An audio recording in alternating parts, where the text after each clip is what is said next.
Welcome back to Bourbon Barrel Mafia After Hours podcast. I am your host, Jack.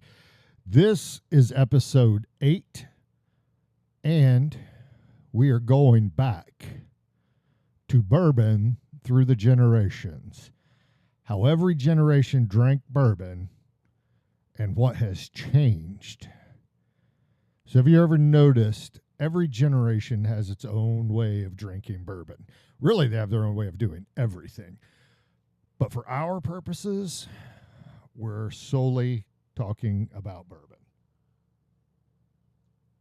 Now, what your grandfather drank, or maybe your dad even, isn't what you're drinking today. And what your kids may drink 20 years from now probably won't be anything like it is today. So tonight, take a trip through history with me, one pour at a time. So, I'm not live.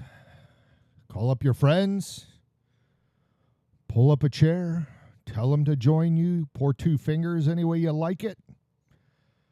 Fire up a stogie if you have one. I cannot because I'm traveling and I'm in a hotel room. I would get fined for that, I suspect. But you can, and do so, and stay a while. Because we're going back through the generations. And first we start with the silent generation. These are the folks that were born between 1928 and 1945. It could be you, could be your parents, grandparents, someone you know. But that is the silent generation. And their bourbon, they just simply looked at it as whiskey. Brands didn't really matter to them. Usually they just bought whatever bottle they bought for whatever reason. And then they stuck with it for decades. Very unlike what we see today with bourbon. And back then, their typical bottles were Old Crow, Old Granddad, Jim Beam, and early times. That's what they liked. And those are still around today. And many of us partake in those. I can't say that I partake in too many of those. And the way they typically drank their bourbon or whiskey, if you will, mostly they did so neat or with a cube, a single cube, and they still drink it that way perhaps.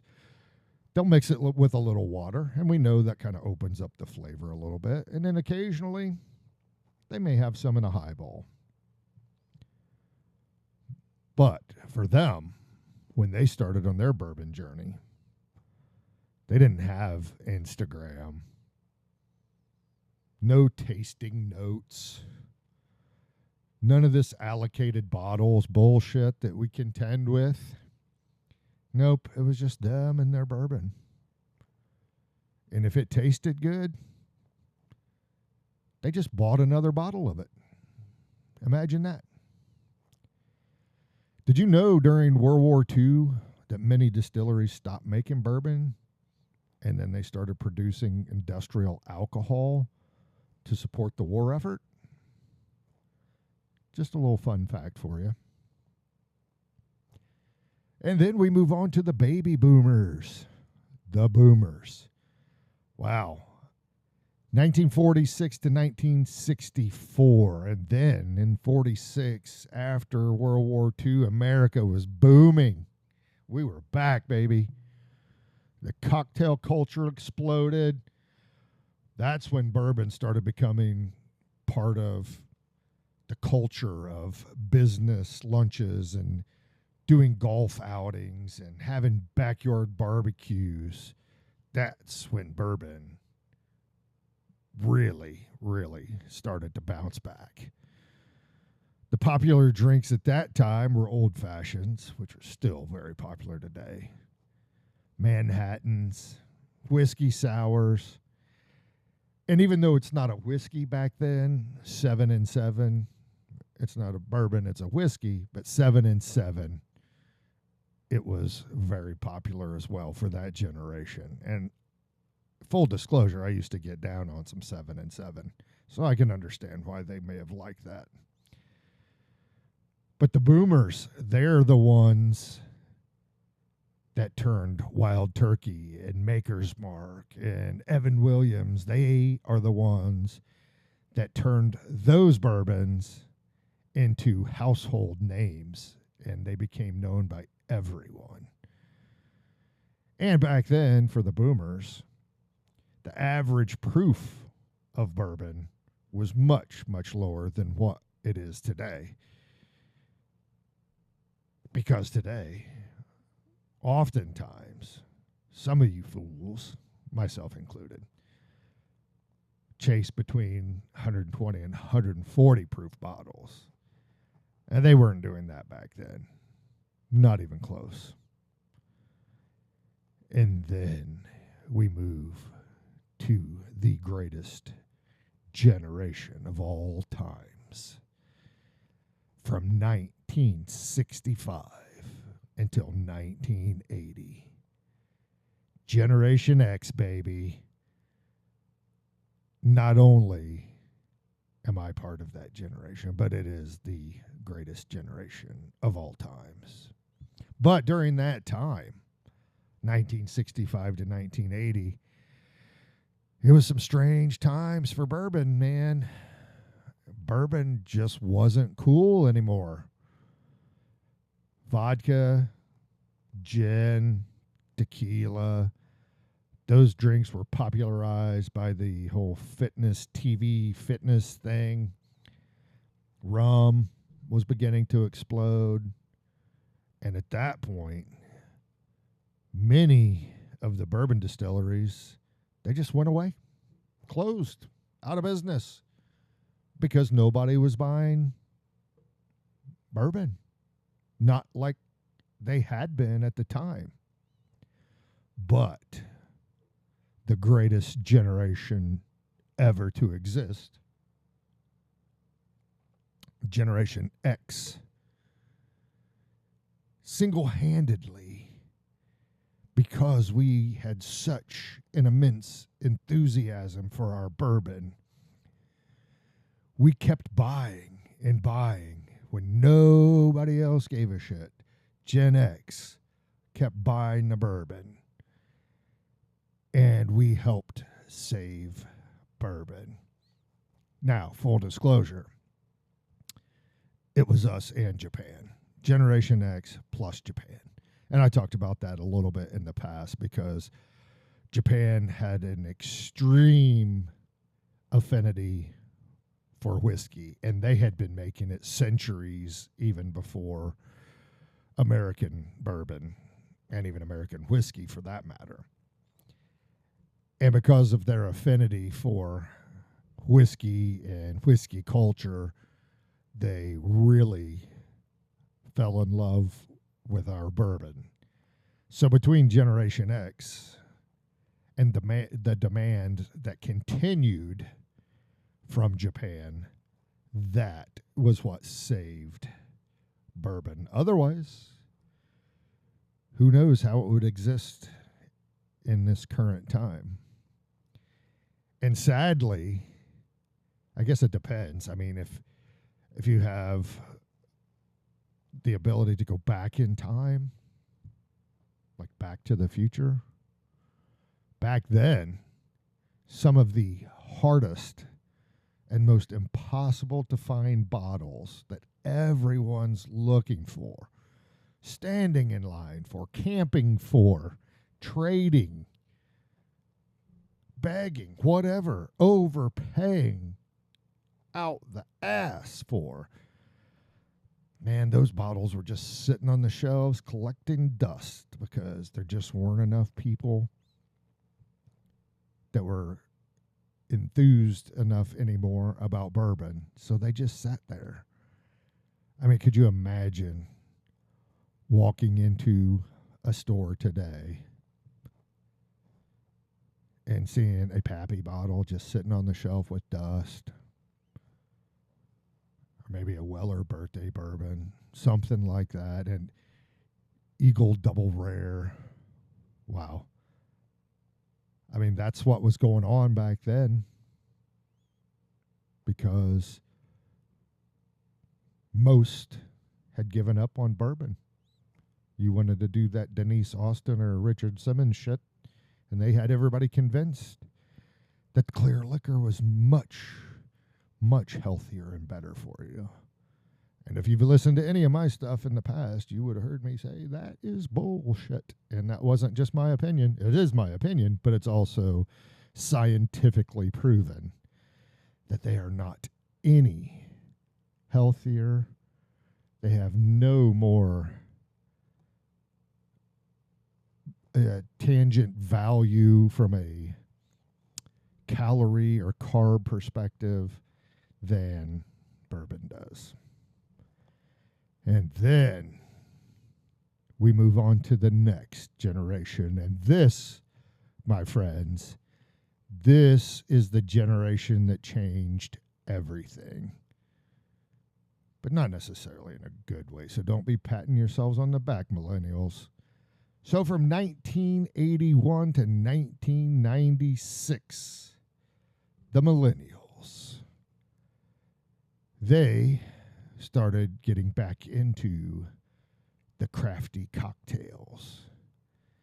They became foodies and the food culture exploded. And then was the arrival of social media. And that is when it really started to change. So people started learning about bourbon via social media. Mash bills and the char levels of barrels and what the locations of the warehouses meant and which ones mattered and which ones were more important and what all the yeast strains were and why that made a difference. And then suddenly, bourbon was no longer a drink. For many, bourbon became a hobby.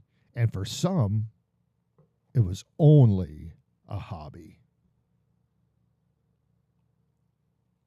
And it's then that Buffalo Trace, your Blantons, E.H. Taylor, Stags, all of those became legendary bottles. Now, you heard me say that bourbon was only a hobby for some people, and that's because when the social media buzz started and people started hearing about it, you know, they didn't want to miss out. They were like, oh, that shit sounds really fucking cool. I need to be part of that, but I don't drink, or I don't drink bourbon. I just like my wine coolers, but that Buffalo Trace shit sounds pretty cool. So people started buying bottles just because someone on social media said, hey, everybody, have you heard about this Stag or this Blanton's? Have you seen the bottle? And there's a pewter horse on top. And not only is there one, if you collect all of them, you get this really cool little thing. And people who didn't give a shit about bourbon, drinking it or otherwise, were like, I'm going to start buying these bottles. And that's how everything changed. And that's why you, millennials, should not pat yourself on the back. And if you think I'm busting your balls or your ovaries, I am. Maybe. And then we move on to Generation Z. Gen Z. And that's everyone from 1997 through July 25th, 2026. That's Gen X, or Gen Z, my apologies. They're nowhere near Gen X. They should have been given a different name instead of another, alphabetical letter. But this generation is different. Gen Z, they are just different. They're ones who are only getting in to bourbon, learning about bourbon, all of that through social media. YouTube, TikTok, podcasts, all these people that do bourbon reviews, and you know those people. I know a guy. So they're learning faster than most generations did because, I mean, it's actually kind of nerdy. That's the only way they're learning is from watching guys and gals like me who do this shit for fun, or some of them are getting paid to do it. But that's how they're learning. So they're learning much quicker because now there's so much information. Like all the fuck up things I did trying to learn bourbon because I was not on social media back then, so I didn't know to follow it. I mean, I would Google shit, but I wasn't following social media bourbon influencers or reviewers. But now that's how these people are all learning. And while they're learning faster, what sucks for them is the fact that they are getting into it when the bottles are the most expensive that they've ever been in history. Now, truth is that we're starting to see the bubble not burst necessarily, but it's more like a balloon that is losing air. It hasn't popped, but it's losing air. It's like that episode of The Office when the balloon that was stuck in the warehouse finally started coming down. That's where we're at. Bourbon was that balloon that was stuck up in the warehouse on The Office, and now it's slowly losing air, so it's starting to make its way back down to where things are much, much better situation for those of us who like to go buy bourbon to drink as it was intended to be. So, fun fact, some, and again, it's not all Gen Z, but some of the newer bourbon drinkers, imagine this. I've only been doing it for 6 years, but imagine somebody that's even newer into it than that, because it got worse after I've gotten into it. But some of them have never had the experience of just walking into your favorite liquor store and then finding an allocated bottle sitting there at MSRP. Now, that is starting to happen again. So, unless they've been able to do that in the last weeks, month, 2 months maybe, it hasn't been much longer than that. Not in every area anyway. If they haven't yet had that experience recently, they've never had it.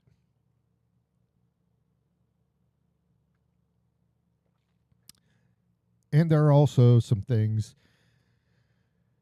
that every generation has done relative to bourbon. Everybody has complained about prices. I mean, even when it was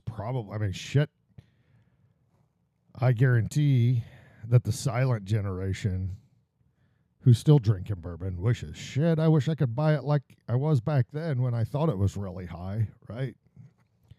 Same with Gen X, right? Those in Gen X of us, like me, but that have been drinking it a lot longer than I have. I'm probably complaining about it in the 80s, and they're like, now I wish that shit was that price when I thought it was too high. Everybody has said, wow, the bourbon used to be better. Man, they just used to really be top quality. And I don't know if that's true or not. I'd be curious to know. I think it's pretty fucking good right now. Obviously, science changes, and I think we get better at it. As long as we don't start putting preservative shit in there that we shouldn't, and I know we're not supposed to, but this is also the United States of America, and sometimes people think they're helping us by making us do shit that we know we shouldn't be doing. Everybody's had a favorite local liquor store, no matter what generation you are. Everybody's got that favorite one. And you know which one yours is. I happen to have a few of them just because I travel so much. I hit a few different spots. Every generation has argued about whether you should drink the fucking bourbon neat or on the rocks. Are you really a wuss if you put ice in your drink? Well, everybody's argued about it, every generation. And I'm all about giving people shit all the time, almost about everything. But honestly, I don't give a shit how you drink your bourbon. It was meant to enjoy. If you enjoy putting it in ice or water in it or ginger ale or Dr. Pepper, it doesn't matter. Drink it the way you want. I don't understand why someone would take a more expensive bourbon and put something in it other than ice or water. But if that's how you want to do it, it's your money. Drink it the way you like it. And every generation has had one bottle that they wish they wouldn't have finished, and they just kept a little bit of it around. And I'm trying to think, and I don't think I have one of those yet, but I've never had one so rare that I couldn't get it again. So maybe that's why. Interesting. Now, over the generations, there are some myths that has changed. Back in the day, good bourbon burns. That's what everybody thought. Well, I can tell you, good bourbon does burn. Shitty bourbon can burn as well. So it has nothing to do with the proof or the heat. And now, a lot of people in the bourbon world, they are expecting it to be smooth. And I hear that so many times. Oh, yeah, it's smooth. It's smooth. Smooth. What do you think of that one? Oh, that one's smooth. Well, they're all fucking smooth relative to what Webster says. What the fuck does smooth mean? I mean, the closest that it means based on the definition, the varying definitions of what smooth is. The closest one is having an even consistency. Well, no shit. It's all liquid, the same liquid in one bottle. So yes, I guess if you want to describe it as smooth, that's accurate because it is an even consistency of bourbon. But that doesn't describe the flavor. It doesn't describe anything. You might as well just say, yep. Oh, here, let me do one for you. Yep, that's bourbon. Because that's saying the same thing. Now, just for a little fun, here's how each generation orders a bourbon. Let's say they're going to the bar. Here's how they order their bourbon. The silent generation walks up to the bartender and says, bourbon. That's it. That's how they order it. The boomers walk up and they say, hey, beam on the rocks. Generation X, which this is not true for me, but generally speaking for Generation X, hey, what do you have, bud? Whatever's on sale. The millennials, when they go and order, what's in your allocated selection, please?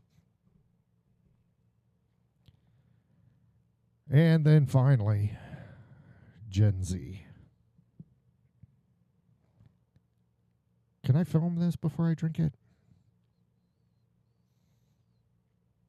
I'll see myself out. I didn't write those jokes, but I did decide I was going to put them in there. It was probably funny at the time. Maybe you're laughing. Maybe you've had so much to drink, you'll find that funny. So, I was first introduced to bourbon from my pops, who's no longer with us.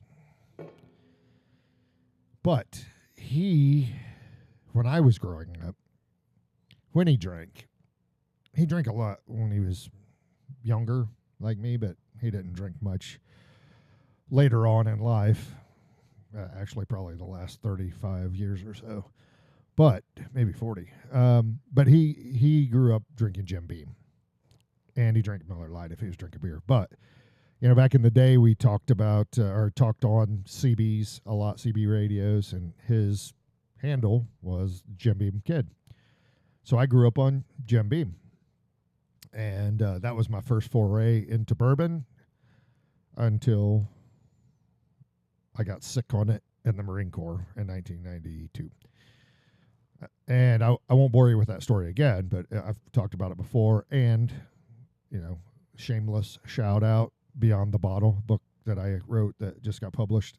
It speaks about it briefly in there. But so that's how I get introduced to bourbon. And I only bring that up because how did you get introduced to bourbon? What generation introduced you to bourbon? Was it your father, your mother, your parents, grandparents, great-grandparents, aunts, uncles, anybody? And have your habits changed since you first got into bourbon? I mean, I've only been in it 6 years and my habits have already changed. They've changed drastically since I got into it the first time, but I had a 28-year hiatus. And even in the last 6 years, my bourbon habits have changed since I started again. So, share with us.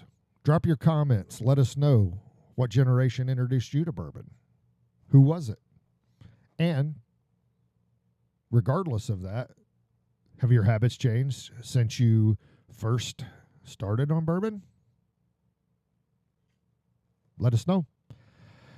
So until next week, keep the pours in the glass, not on the shelf. And tune in for more After Hours. Cheers, friends.